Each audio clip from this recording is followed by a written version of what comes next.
जैसे मान लो जो हायर क्लास के लोग हैं वो इतना कष्ट क्यों करेंगे, वो जैसे शतरंज खेलेंगे, टेबल टेनिस खेलेंगे, बैडमिंटन खेलेंगे, वो मिट्टी में क्यों खेलेंगे?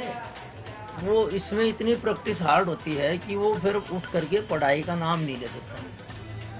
नमस्कार, मैं रवीश कुमार। ये हिंदुस्तान की गरीबी नहीं बल्कि जवानी है।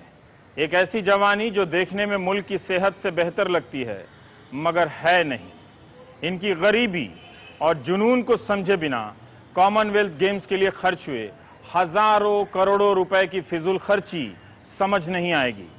माना कि मैं इनके बीच मिसफिट हूं, लेकिन ये पहलवान सुपर फिट होकर भी हमारे आपके बनाए सिस्टम में मिसफिट हैं। कोच कहते हैं कि ये गरीबी का गेम है।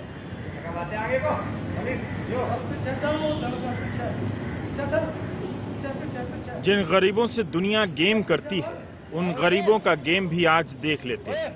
सूरज और सतीश जिस मिट्टी पर अपने हालात को पटखनी दे रहे हैं वो मिट्टी इनके लिए जान से प्यारी है। हर कुश्ती से पहले मिट्टी को कुदाल से हल्का किया जाता है। उसके बाद भारी भरकम लेवलर को कंधे से खींचकर पहलवान समतल करता है। ये छोटा लड़का अगरबत्ती से मिट्टी की आराधना कर रहा है। साल में एक बार जब ये मिट्टी बदली जाती है तब इसमें 20 लीटर सरसों तेल, 20-20 किलो मेहंदी और हल्दी डाली जाती है। तब जाकर इस मिट्टी से इतना गहरा रिश्ता बनता है कि कुश्ती के बाद पहलवान ऐसे लेट जाते हैं जैसे 5 स्टार का कोई बिस्तर। तेल गिरता है सिर का। कितने दिनों बाद मिट्टी बदलनी पड़ती है? 1 साल बाद। 1 साल बाद। अखाड़े में उतरने का वक्त दीवारों पर साफ साफ लिखा है। मिट्टी में आने से पहले वर्जिश जरूरी है। रस्सी से उतरना, सरकना शरीर को फुर्तीला बना देता है। पहलवानी शौक में बदलकर आदत हो जाती है। वरना 65 साल का यह बूढ़ा पहलवान चिरंजी अपने गुरुमुन्नी पहलवान की मूर्ति के सामने हर रोज की सलामी से ऊब जाता। पंचकुइया रोड पर बने इस अखाड़े के ऊपर से मेट्रो धड़कती रहती है। यहाँ अखाड़े में हर दिन गुजरती जवानी को पकड़कर रखने की कोशिश चलती रहती है। अरे हमारे गुरुजी भगवान थे, वो हमें यही ज्ञान दे गए अब तुम पहलवान करते रहना नहीं तो खराब हो जाओगे। अब कितनी चीजों से हम बच के और इस अवस्था के अंदर इस हालत में हम खड़े हुए हैं, आप बताइए। इन अखाड़ों को हम धर्म और परंपरा के भरोसे छोड़े बैठे हैं। इनकी हालत पर ललित निबंध लिखने का जी नहीं कर रहा। ये लड़के ठिठोली करते हुए अपने रहने के कमरों की तरफ ले गए। इन शानदार कमरों में भारत की पहलवानी का भविष्य रहता है, तभी तो इसे HIG, MIG पुकारते हैं। ये आपका फ्लैट है? ये फ्लैट है हमारा। ये टीन की छत है, ये मच्छरदानी है, चारपाई टूट गई है। हाँ? HIG DDA flat. ये MIG है। ये थोड़ा बढ़िया है। हाँ? इस झोपड़ी को जिसे यहाँ के पहलवान फ्लैट बता रहे हैं, एक कमरे के बगल में गाय भी है। इस तरह की अपार्टमेंट की सुविधा आपको हिंदुस्तान में कहाँ मिलेगी? बेडरूम के बगल में गाय भी है, देखिए। और ये लोग हिंदुस्तान के सपने को चमका रहे हैं। सुना है कॉमनवेल्थ खिलाड़ियों की पत्नियां डेंगू और मच्छर के डर से भारत नहीं आएंगी। अपनी दिल्ली के ये पहलवान हर दिन मच्छरों से लड़ते रहते हैं। हाँ, 2-2, 3-3 सोते हैं। थके हुए होते हैं, मेहनत में नींद आ जाती है, मच्छर काट रहे हैं, उनको पता नहीं चलता क्योंकि मेहनत इतनी हार्ड हो जाती है उनकी।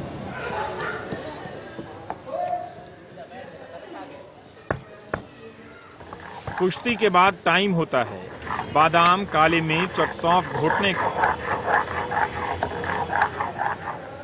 बाद में इसे छानकर पानी में मिलाकर पी लेते हैं। यह बताने की जरूरत नहीं कि बादाम कितना महंगा है। गरीब घरों से आने के कारण ये बादाम भी पर्याप्त मात्रा में नहीं ले पाते। अभी किशन जो है पहलवानी करने के बाद, अभ्यास करने के बाद बादाम, सौंफ और काली मिर्च इसकी पिसाई कर रहे हैं। इसे फिर घोट के पानी में मिला के, है ना, पिएंगे। एक पहलवान जो है लगभग पूरे महीने में 20 किलो, हाँ, एक ये जो कनस्तर है इससे भरकर। अब इसकी हालत देखिए। कॉमनवेल्थ के जो इंटरनेशनल खिलाड़ी आएंगे उनको ये डब्बा मैं दिखाई दूंगा तो देख के उनको इन्फेक्शन हो जाएगा। हेडलाइन छप जाएगी कि देखिए कैसे डिब्बे में और कैसा खाना खाते हैं। लेकिन ये सब चोंचलेबाजियां हैं और कुछ नहीं। हमारे पहलवान इसी को हर दिन खा रहे हैं और अपना अभ्यास कर रहे हैं और बिल्कुल तंदुरुस्त जो बदन है इनका बिल्कुल ठीक है, इन्फेक्शन फ्री है। तो हमने सुविधाओं का भी काफी ड्रामा रच रखा है। तमाम निराशाजनक तस्वीरों के बाद भी इन लड़कों में उम्मीद की कोई कमी नजर नहीं आती। हर दिन अपनी गरीबी से लड़ते हुए अखाड़े में उतरते रहते हैं। मेडल का ख्वाब इनकी आंखों में नहीं, बाजुओं में बसता है।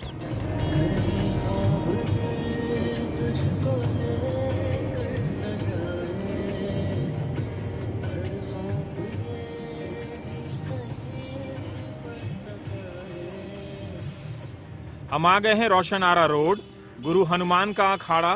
अंदर आते ही आपको रोटियां सेकते पहलवान नजर आ जाएंगे। हर पहलवान अपने साथ टीन का बक्सा और चूल्हा लेकर यहां आता है। ये स्मॉल टाउन वाले नहीं, बल्कि बिग टाउन के गरीब लड़के हैं। आपका रोटी दाल या रोटी सब्जी के अलावा कुछ और पकते नहीं देखा। जो बड़े बड़े पहलवान हैं, भारत केसरी, भारत कुमार, हाँ, वो नहीं बनाते। तो उनके चेले लोग बनाते हैं। हाँ, उनकी जैसे हम सबके पास कुकर है। एक ही कुकर में 3-4 पहलवान खा लेते हैं। आप यह मत समझिए कि किसी गए गुजरे अखाड़े में आए हैं। यहाँ नेहरू से लेकर इंदिरा और राजीव और सोनिया सबकी तस्वीरें लगी हैं। सबकी तस्वीरें लगी हैं, राजीव गांधी, इंदिरा गांधी। बक्से रखने तक के कमरे नहीं हैं। पहलवानों का सारा सामान आसमान के आंगन में। ये जो टीन का बक्सा है, ये सब आप लोगों का? हाँ, ये सामान रखने के लिए, कपड़े वगैरह। गुरु हनुमान इन पहलवानों के लिए किसी देवता से कम नहीं। खुद गुरु हनुमान के किस्से मिथक जैसे हैं। इनके अखाड़े में 15 अर्जुन पुरस्कार विजेता हैं और 5 द्रोणाचार्य अवार्डी। ये गधों की भरमार जो आप देख रहे हैं, वो यहाँ के स्टार पहलवान राजीव तोमर का कमाल है। आइए इस कमरे को जरा सा दिखाइए कि हमारे भावी पहलवान जो किस हालत में रह रहे हैं। ये थोड़ा आप लोगों का थोड़ा बेटर है सुविधा, नहीं? थोड़ा बेटर है, कमरा अच्छा है। ये इसमें राजीव तोमर में हम दोनों ही रहते हैं। ये कमरा राजीव तोमर का है। थोड़ा ठीक है, एसी है इसलिए लग रहा है। आज के सभी ताकतवर लोगों के साथ राजीव की तस्वीरें हैं।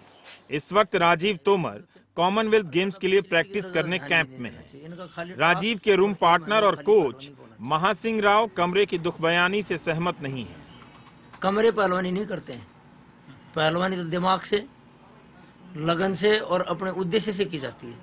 इसमें जितने भी लोग आते हैं वो सब उन फैमिली से आते हैं जिन्होंने उनके जैसे पहले पूर्वजों ने पहलवानी की, उनके बाप दादा या भाई जो भी पहलवानी करते हैं, तो उसी हिसाब से लोग आते हैं ना। फिर अगर कहीं डिसिप्लिन है तो कुश्ती में है, और उसमें ये चीज पहली चीज पढ़ाई जाती है कि चरित्रवान होना चाहिए, अपनों से बड़ों का आदर करना चाहिए। जैसे पहलवानी एक ऐसा खेल है जिसमें कोई भी शिष्य है वो अपने गुरु के पैर छूकर के आदर करता है। ये तो शानदार है। गुरु हनुमान अखाड़े के इस हॉल में थोड़ी चमक आ गई है। सहारा के 10 लाख रुपए से हालत बदलती दिख रही है, लेकिन इसी मैट के बगल में गद्दे डालकर पहलवान सुस्ता रहे हैं। 100 से अधिक पहलवानों के लिए कमरे नहीं हैं, इसलिए उन्हें जहां तहां लेटना पड़ता है। बस एक ही जुनून जगाए रखती है कि गांव में जाएं तो सब कहें कि पहलवान आया है। गांव में जाते हैं, किसी के घर चले जाते हैं, दूध लाते हैं, घी लाते हैं, फल लाते हैं, पहलवान आ गया, पहलवान आ गया। अच्छा, गांव वाले खिलाते हैं? हाँ, बहुत इज्जत करते हैं। अखाड़े के बाहर लगा यह पोस्टर पहलवान के साथ गांव का नाम। पता चलता है कि दिल्ली को भले मालूम ना हो कि यह विजेता कौन है, लेकिन सैकड़ों गांवों को फर्क पड़ता है कि उसका बेटा पहलवानी में नाम कमाकर आया है। गांव का भी नाम हो रहा है इसके साथ साथ। गांव घगौला, घंगौला, योगेश भाटी। अगर आप ये अफसोस करना चाहते हैं कि देश के खिलाड़ियों के लिए कुछ नहीं कर पा रहे, लेकिन ये गर्व भी करना चाहते हैं कि आपके देश के खिलाड़ी कुछ कमाल कर दें, तो मैं आपको इस आलीशान झोपड़ी में लिए चलता हूं इन पहलवानों के इरादों को दिखाने के लिए। बहुत आसान है इसमें अंदर आना। यहाँ पे आप देख सकते हैं कि जो पहलवान हैं, जो सुबह की वर्जिश करने के बाद बिस्तरों पर किस तरह से ठुसाए पड़े हैं। यहाँ पर इस एक कमरे में 12, 13, 15 पहलवान सोते हैं। इनके लिए मनोरंजन जो है हिंदी सिनेमा है और उनके गाने हैं वही रवीना टंडन, वही अमिताभ बच्चन और सुविधा के नाम पर ये झोपड़ी। इस झोपड़ी को पहलवानों ने अपने खर्चे से बनाया है। 15 पहलवान एक साथ रह लेते हैं, सिस्टम चलाने वालों को बद्दुआ दिए बिना। सीढ़ियां चढ़ता हुआ यह पहलवान नवीन है, जो अपने कमरे में जा रहा है। हाल ही राष्ट्रीय स्तर की प्रतियोगिता जीत कर लौटा है। इसके कमरे की भी एक झलक देख लीजिए। कोई यहाँ पर रईस आदमी तो है नहीं, सब अपने जाट जमींदार हैं, तो अपने घर से खेती बाड़ी करने यहाँ हैं। जब माँ बाप दूध बेचते हैं, कोई किसी बस में दूध आता है, कोई ना कोई 3 व्हीलर में आता है, कोई स्कूटर पे आता है, कोई साइकिल पे आता है, कोई किसी तरह आता है, कोई किसी तरह आता है। फिर यहाँ आइए मेरे साथ इन गलियों में। यहाँ एक पहलवान बिस्तर पर महीनों से लेटा है। चोट के कारण ऑपरेशन में 1 लाख खर्च हो गया। कितना खर्च हो गया? इसके ऊपर 1 लाख रुपया लगा अभी ऑपरेशन में। घर से पैसे लगाकर पहलवानी का जुनून अब तक आपको समझ आ गया होगा। कोई हरियाणा का है, कोई हैदराबाद से आ रहे हैं, कोई राजस्थान से आ रहे हैं, मतलब तकरीबन महाराष्ट्र, तकरीबन स्टेटों के लड़के हैं। 2000 रुपये महीने। यहाँ कुछ सीनियर पहलवान हैं। खेल कोटे से कुछ पुलिस और अर्धसैनिक बलों में भर्ती हो गए हैं, तो कुछ इंतजार में। चोट के कारण इसने पहलवानी को। तो अभी आप क्या करते हैं? मैं एक प्राइवेट नौकरी करता हूँ बैंकेट हॉल में। कहाँ पे? ये क्लाउड बैंकेट में प्राइवेट नौकरी करता हूँ। अच्छा, बैंक्वेट हॉल में। हाँ। अच्छा, 6000 रुपये की नौकरी करते हैं। पहलवान संजय दहिया का चांस खत्म हो गया तो बैंक्वेट हॉल में 6000 की नौकरी कर ली। गरीब बच्चे हैं यहाँ सब, किसी का ब्योत होना चाहिए अच्छा, घर से मतलब पैसे वाले नहीं है। हाँ। तो जी ये चला काम चलाना। वैसे खाना क्या चाहिए? आइडियली क्या इनका? जी खाने के लिए तो बहुत कुछ है जी, प्रोटीन है, बादाम है, काजू है, किशमिश है, तो ये खाने चाहिए जी पहलवान में। अब तो यहाँ दाल रोटी हर दूध है जी, बस ये पहलवान में। बस यही है। हाँ। तो जी इनके लिए सरकार कोसने की चीज नहीं है, हौसला आजमाने की है। अनिल के पिता रोज 30 किलोमीटर का सफर तय कर दूध लाते हैं। दूध आटा घर से आता है? हाँ जी। तो कौन लेके आता है दूध? कितनी दूर है हरियाणा में आपका घर? अरे बहादुरगढ़ के पास। कितना किलोमीटर होगा? 35 किलोमीटर। 35 किलोमीटर। तो डेली आपके पिताजी दूध लेकर आते हैं? लेकिन सब महंगाई का रोना रो रहे हैं। दाम बढ़े तो खाना कम हो गया। ये तो कहिए कि गांव में दंगल हो जाते हैं, जिससे इनकी कुछ कमाई हो जाती है। गांव वालों ने अपना चंदा इकट्ठा करके लगाया है, ना कोई सरकार से लिया ना किसी से। गांव के पंचायती जो सरपंच होते हैं गांव में, उनसे पैसे, गांव वालों से पैसे इकट्ठे किए। 100 रुपए घर के साथ इकट्ठा किया, घर वालों चंदा से करके चंदा करके और दंगल करवाते हैं। यहाँ से निकलकर हिंदी गानों को सुनते हुए हम सोनीपत आ गए, जहाँ 21 सीनियर पहलवानों की ट्रेनिंग चल रही है, कॉमनवेल्थ के लिए।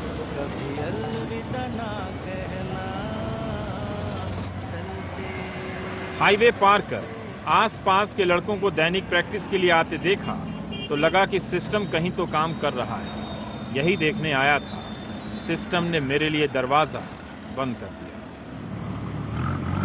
हम आ गए हैं सोनीपत के भारतीय खेल प्राधिकरण चौधरी देवीलाल उत्तरी क्षेत्रीय केंद्र में। दिल्ली के अखाड़ों का रोना धोना सुनने के बाद लगा कि यहाँ भी आकर देखा जाए, जहाँ देश के तमाम रेसलर जमा हुए हैं कॉमनवेल्थ खेलों के अंतिम घड़ी में अपने प्रशिक्षण को अंजाम देने के लिए। सोचा कि देखें कि उनका जुनून कैसा है, उनकी तैयारी कैसी है। लेकिन हमें बताया गया कि मंत्रालय से लिखित इजाज़त लेकर यहाँ आनी होगी। हमें अंदर जाने की अनुमति नहीं मिली। वो शायद इसलिए कि मीडिया ने कॉमनवेल्थ खेल को लेकर जो घोटालों की तस्वीरें बाहर लाई हैं, उसे देखते हुए अब लग रहा है सरकार को कि विवाद कम से कम हो और हकीकत जो आपके खिलाड़ी हैं आप तक कम पहुँचें। ये हमारी सोच हो जाती है हर बात को पर्दे में रखने की। ईमानदारी का अंदाज़ा इसी से हो जाता है, लेकिन कहानी इससे ख़त्म नहीं होती है।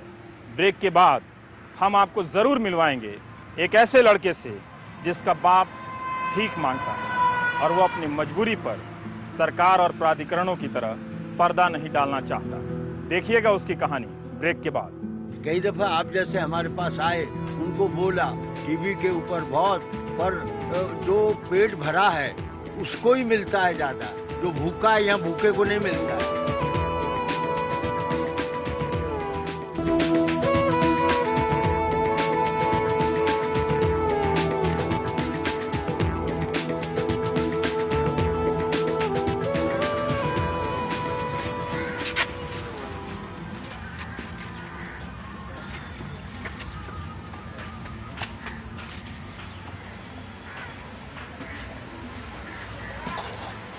ये राहुल है जो जूडो खेलता है और पहलवानी भी करता है। इसी के घर जा रहे हैं। ये आराम बाग इलाका है, बिल्कुल करोल बाग मेट्रो स्टेशन के पीछे एक झुग्गी है जिसमें राहुल रहता है। और काफी बड़ी बड़ी बातें हुई हैं कि सड़कें चाहिए क्योंकि उसमें अमीर लोगों की बड़ी बड़ी गाड़ियां चलती हैं, ये चाहिए वो चाहिए। कलमाडी जी भारत का कोई नाम कर रहे हैं जैसे भारत का कभी नाम नहीं था। लेकिन राहुल जो है इन सब चक्करों में नहीं पड़ रहा है और उसका ये घर है जहां वो तमाम बुनियादी सुविधाओं के ना होने के बावजूद एक जो बुनियादी जरूरत है, इरादा, कुछ करने का हौसला, उसके साथ वो अपनी पहलवानी और जूडो का अभ्यास कर रहा है। बल्ब नहीं है इसमें। अंदर भारत की गरीबी और इसे दूर करने की तमाम योजनाओं की नाकामी का अंधेरा स्वागत करने लगा। रामगोपाल का परिवार 6 बच्चों में से एक राहुल हर जीत के बाद अपना मेडल इसी तरह दादा दादी की तस्वीर पर डाल देता है। दिल्ली के स्कूलों का जूडो चैंपियन। कितना कमाल है हमारा क्या भाजी, वही 5-7 हज़ार रुपये मुश्किल से जिसमें गुजारा होता है। वही आप ही के सामने सब कुछ मजदूर आदमी है। यहाँ कितने साल से रह रहे हैं जूडो में? यहाँ बाबू जी हमको करीबन 20-22 साल हो गए बाबू जी। 22 साल से इसी घर में? हाँ जी बाबू जी। सुरेश कलमाडी जी को इन सब जगहों में आना चाहिए। आपकी कुछ हेल्प होगी तो खिलाड़ियों का भी कुछ विकास कर देते। देखते कि जरा इस छोटी सी छत के नीचे इसमें बाबू जी पानी आता है, तिरपाल डालते हैं बड़ी मुश्किल से बाबू जी। ये बर्तन ऐसे रखा हुआ है। पानी आता है। दिखाएं आप क्यों दिखाएं। इस बस्ती में ज्यादातर मथुरा के लोग हैं जो अपने बैलों को नंदी बनाकर भिक्षाटन के लिए निकल पड़ते हैं। बैल ही इनकी नौकरी है। वही देखें यहाँ पे बहुत सारे बैल क्यों हैं। बस बच्चों के सामने रामगोपाल नहीं कह पाए कि उनका गुजारा भिक्षाटन से होता है। सब दिन गांव देहात में यही काम करते हैं, बैल ले जाते हैं। मगर हम लोग पूर्णमासी होती है, सब लोग माता बहनें व्रत करती हैं, एकादशी होती है उनका व्रत करती हैं, तो उन्हों के यहाँ हम लोग जाते हैं। तब वो हमको सबको आटा, चीनी, चावल, दाल मांगने जाते हैं। जी बाबू। और यही हम लोगों का क्या है ना कि हमारा समाज जो है ना बड़ा क्रूर ढंग से बना हुआ है। जी बाबू। और हम सब लोग जो हैं पता नहीं इंसान रह पाए हैं या नहीं रह पाए। इस झुग्गी के भीतर एक भिखारी का राष्ट्रवाद और बाहर दिल्ली के अमीरों का राष्ट्रवाद। किसी आशीष नंदी को इस पर रिसर्च करना चाहिए कि वो एक क्यों है। नहीं, इनको कोई वैसी इच्छा नहीं बाबू जी। हाँ, मगर इसको अपना नाम कमाने की इच्छा है कि हाँ कोई करे जी। देश का भी नाम रोशन। देश का भी नाम रोशन। देश ने तो आपको ये दिया है। अब आप ही लोग करिए कुछ। फिर भी देश का नाम रोशन करना है। जी जरूर करना है, अरालत में करना है। चलिए हम भी कुछ समझ रहे हैं आपकी बातों से, देश को, समाज के विकास को और कुछ करने की इरादे को। इरादा ना होता तो नीली लंगोट में राहुल हर दिन दांव पर दांव ना चलता। कुश्ती में इतना पारंगत हो गया है कि जूडो में भी जीत आता है। इस अखाड़े के सारे बच्चे गरीब हैं। भारत की पहलवानी बची है तो उसमें उसकी गरीबी का बड़ा हाथ है। वैसे भी मिट्टी से इतनी मौज अमीरों को नहीं आती। ये बहुत गरीब बच्चे हैं, इनके भिक्षुक हैं माँ बाप जो हैं। बाहर झुग्गियां हैं, देखो आप, समझे ना। और ये बड़ा अच्छा लड़ते हैं, इनका बड़ा नाम है।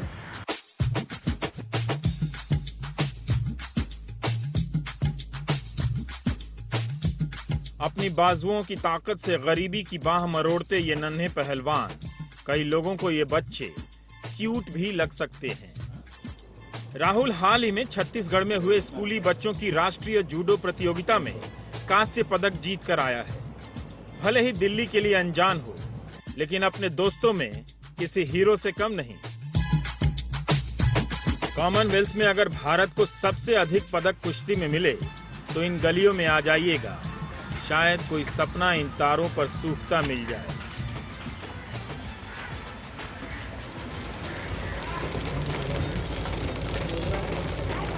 दोपहर के सन्नाटे से फुर्सत मिलते ही जब हम बाहर दिल्ली की सड़कों पर आए तो लगा उम्मीदें बरस रही हैं। कुछ तो है कि कुछ भी नहीं होने के बाद भी कोई अपने हौसले से हमारी बेरुखी को भिगो रहा है।